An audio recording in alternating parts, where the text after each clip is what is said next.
Xin chào anh chị em đã quay lại với kênh Nhất Thế Giới, nơi chúng ta không chỉ xem, mà còn hiểu vì sao xã hội lại vận hành như cách nó đang vận hành.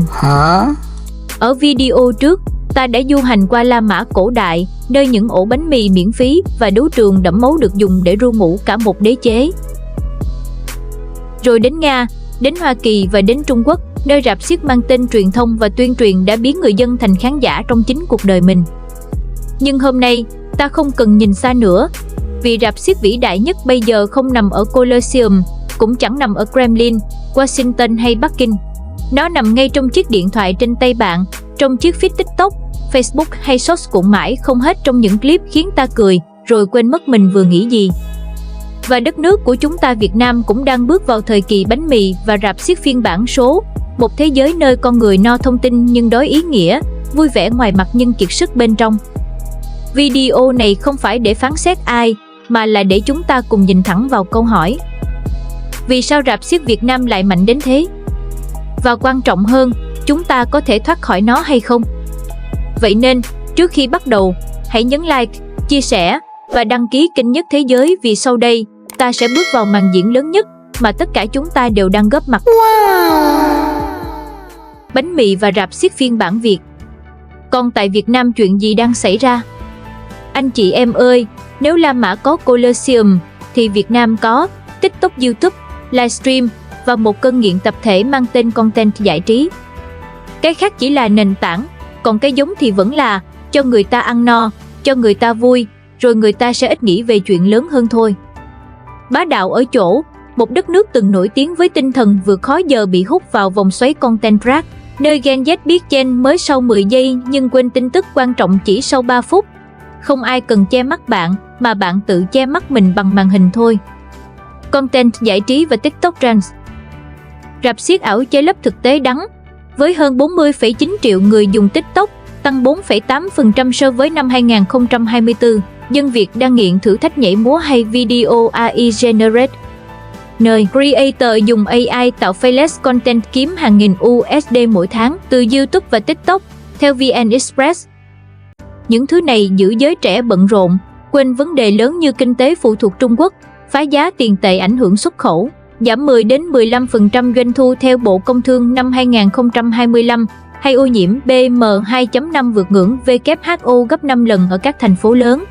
Drama TikTokers chửi nhau 3 ngày 3 đêm lên top trending trong khi tin về môi trường, giáo dục suy thoái, hay tham nhũng bị lướt qua hay bị nhấn chìm dưới những clip bánh tráng trộn thần thánh hay các sự kiện idol comeback.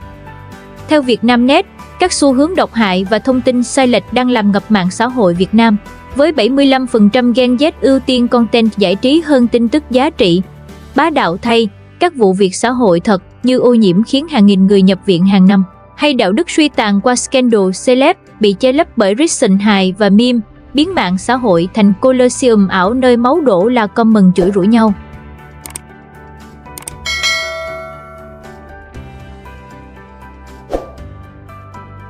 Digital ID shutdown. Bánh mì tiện lợi hay công cụ kiểm soát? Gần đây nhất, năm 2025, Việt Nam đã shutdown hơn 86 triệu tài khoản ngân hàng, trên tổng 200 triệu, nếu không liên kết với VNeID và xác thực sinh trắc học, theo State Bank of Việt Nam. Bề ngoài là bánh mì tiện lợi, giao dịch nhanh, an toàn hơn, nhưng thực chất là rạp xiếc hứa hẹn xã hội số hiện đại, tạo ảo tưởng tự do kỹ thuật số trong khi hạn chế quyền cá nhân và lo âu về quyền riêng tư, không tuân thủ là bị loại trừ. Theo phân tích từ LinkedIn và Human Rights Watch về crackdown trên mạng xã hội Việt Nam. Nhìn từ góc độ bánh mì và rạp xiếc thời La Mã, đó là ví dụ của bánh mì nuôi bụng, tiện ích, để che mắt khỏi vấn đề quyền cá nhân và riêng tư dữ liệu, nơi chính phủ theo dõi di chuyển và giao dịch, đẩy nhiều người sang crypto như Bitcoin để thoát kiểm soát.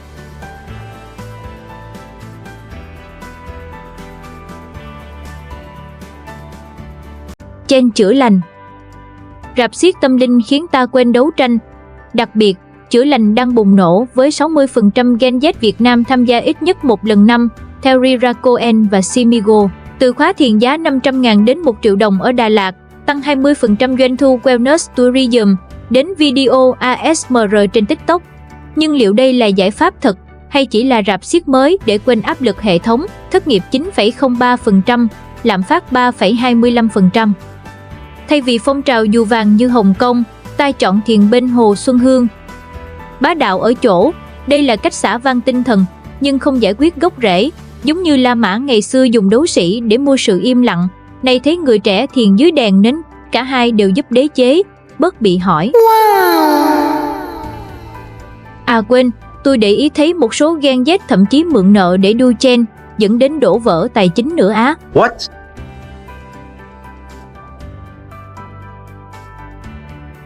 Thế tại sao rạp xiếc Việt Nam lại mạnh đến vậy?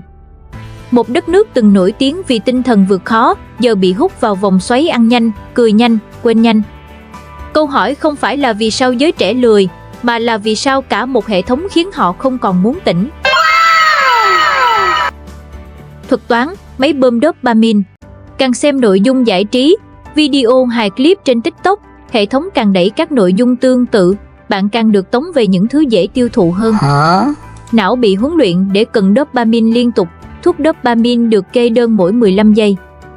Thuật toán giữ người dùng online trung bình 52 phút mỗi ngày ở Việt Nam, theo Data Reportal, biến não ta thành nghiện like và quên tư duy phê phán. Kết quả ra sao? Một thế hệ Gen Z tỉnh thức với trend, nhưng ngủ quên với bất công. Giáo dục, học để thi, không phải để hiểu. Hệ thống giáo dục Việt Nam ưu tiên thi cử, ít khuyến khích suy nghĩ độc lập. Học sinh, sinh viên bị phản ánh là thiếu tư duy phản biện, nơi chỉ 5% học sinh báo cáo sức khỏe tinh thần kém, nhưng thực tế là do thiếu công cụ đối mặt vấn đề xã hội.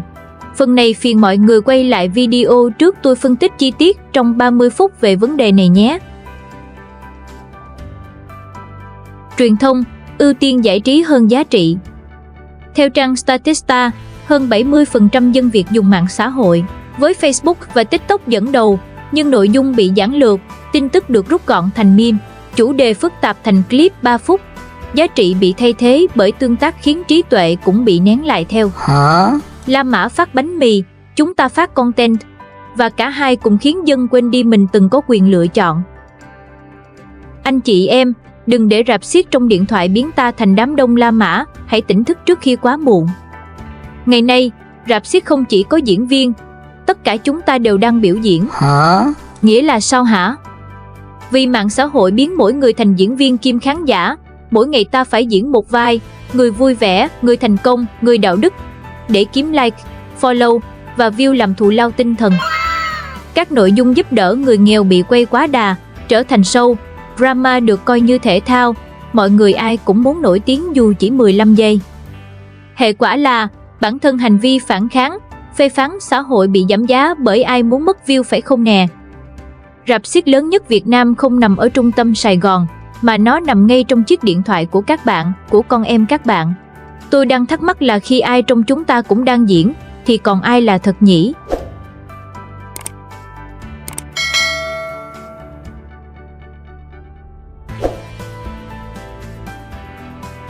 Hệ quả, khi khán giả không còn muốn trở thành người hành động.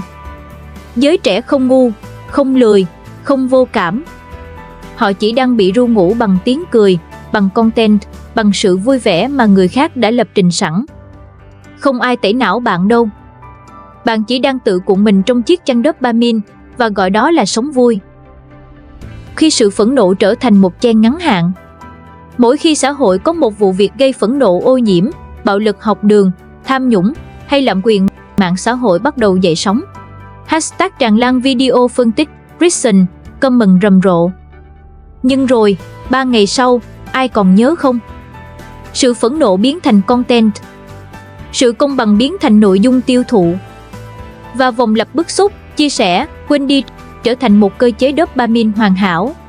Tôi đã bức xúc, tôi đã comment, thế là tôi cảm thấy mình đã làm gì đó. Nhưng thực ra, chẳng có gì thay đổi cả. Ngày xưa người ta xuống đường, bây giờ người ta xuống comment. Bỏ qua để bớt căng thẳng hay bỏ luôn sự tỉnh táo.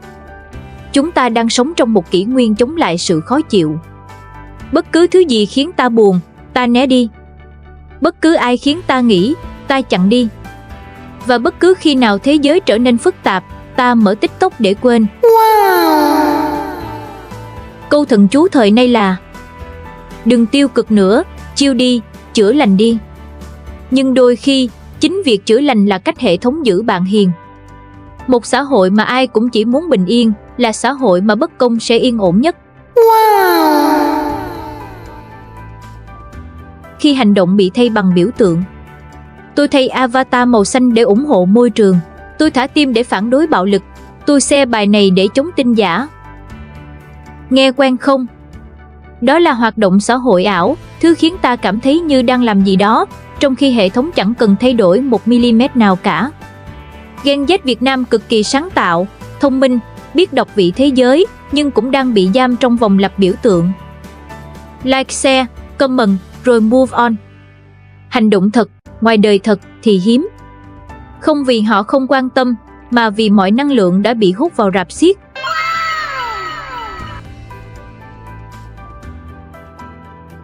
Mất khả năng tập trung bằng mất khả năng phản kháng. Một người không thể tập trung 10 phút, sẽ không thể phản kháng 10 năm. Khi não bạn quen với clip 15 giây, bạn sẽ không đủ kiên nhẫn để hiểu một chính sách 15 trang. Mất sự tập trung là mất nền móng của mọi cuộc cải cách. Đế chế La Mã sụp đổ không phải vì địch mạnh hơn, mà vì dân ngừng quan tâm. Họ từng là những công dân chiến đấu, cuối cùng chỉ còn là khán giả vỗ tay, và rồi thành rơm bốc cháy trong tiếng reo hò ở đấu trường. Chúng ta có thể mất tương lai chỉ vì chúng ta đã chọn lướt thay vì đứng lên.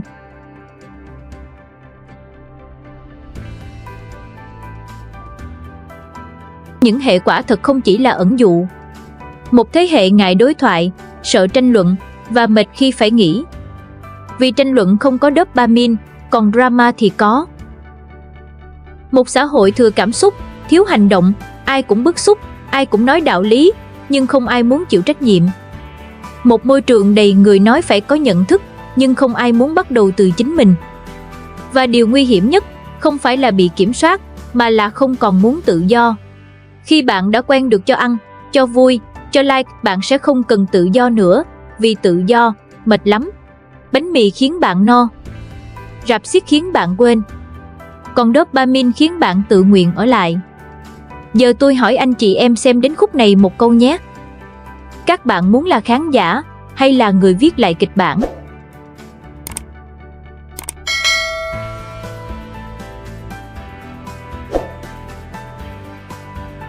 Làm sao thoát khỏi bánh mì và rạp xiếc?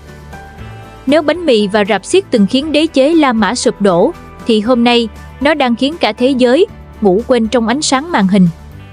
Nhưng khác với người La Mã, chúng ta vẫn còn cơ hội tỉnh. Tỉnh thức kỹ thuật số, không phải bỏ mạng xã hội, mà là biết mình đang bị điều khiển như thế nào. Thuật toán không ác nhưng nó phục vụ người trả tiền cho nó, không phải bạn. Khi bạn thấy một video vui, dễ thương, chill, hãy thử hỏi: tại sao cái này lại được gợi ý cho mình? Bạn sẽ nhận ra mọi niềm vui đều có lý do. Mỗi phút bạn dành cho video ngắn nhảm trên TikTok và YouTube là mỗi phút bạn làm giàu cho nền tảng và làm nghèo dần khả năng tập trung của mình. Giải pháp không phải là đi tóc mạng, mà là chủ động chọn lọc nội dung. Tự tạo rạp xiếc của riêng bạn, nơi có kiến thức, có phản biện, có chiều sâu. Cái like của bạn là lá phiếu dân chủ kỹ thuật số. Đừng bầu cho những gì khiến bạn ngu đi. Hả? Hành động nhỏ nhưng có ý nghĩa. Không ai bắt bạn cứu thế giới, nhưng ít nhất đừng để thế giới tắt trong mắt mình. Thấy bất công đừng chỉ share, hãy học để hiểu, nói đúng trọng tâm, góp một câu có cơ sở. Thấy môi trường ô nhiễm bắt đầu từ chính hành vi tiêu dùng của mình. Thấy tin giả đừng share cho vui, vì đó là cách bạn làm rạp xiếc lan rộng. Cách chống lại rạp xiếc không phải là rời đi, mà là diễn một vở khác. Bạn không cần 1 triệu follower, bạn chỉ cần một hành động thật giữa biển người chỉ biết xem. Sáng tạo nội dung phản kháng mềm. Nếu rạp xiếc là nơi giải trí vô nghĩa, thì ta có thể biến nó thành nơi gieo ý nghĩa. Hài hước vẫn có thể sâu sắc, viral vẫn có thể tỉnh táo, meme vẫn có thể mang thông điệp ý nghĩa, sâu sắc. Hãy để giải trí là vũ khí của nhận thức, chứ không phải xiềng xích của ngu dốt. Hả? Nếu không thể tắt tiếng rạp xiếc, thì ít nhất hãy lên sân khấu và nói điều đáng nói.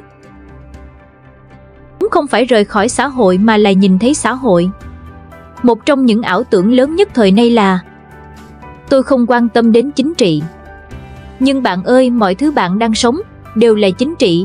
Từ giá tô mì gói, học phí đại học, đến đồng lương bạn nhận đều là kết quả của chính trị, kinh tế và cấu trúc xã hội. Càng vô tư, bạn càng dễ bị dắt mũi.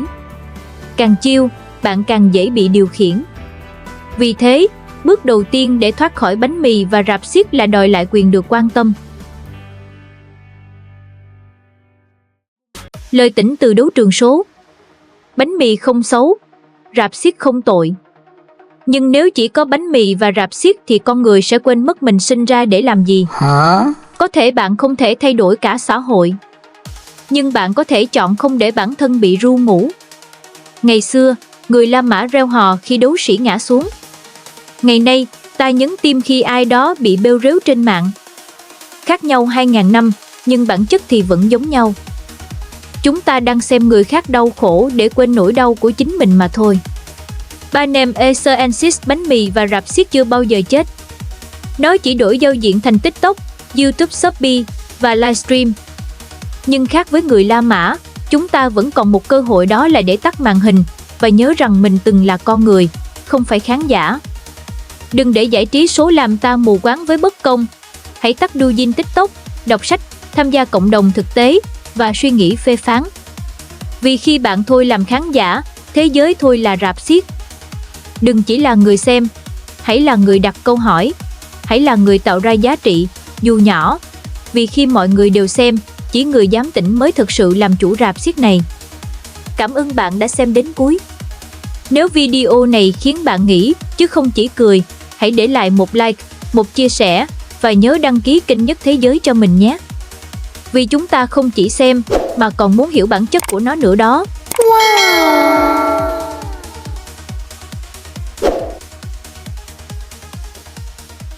Bye!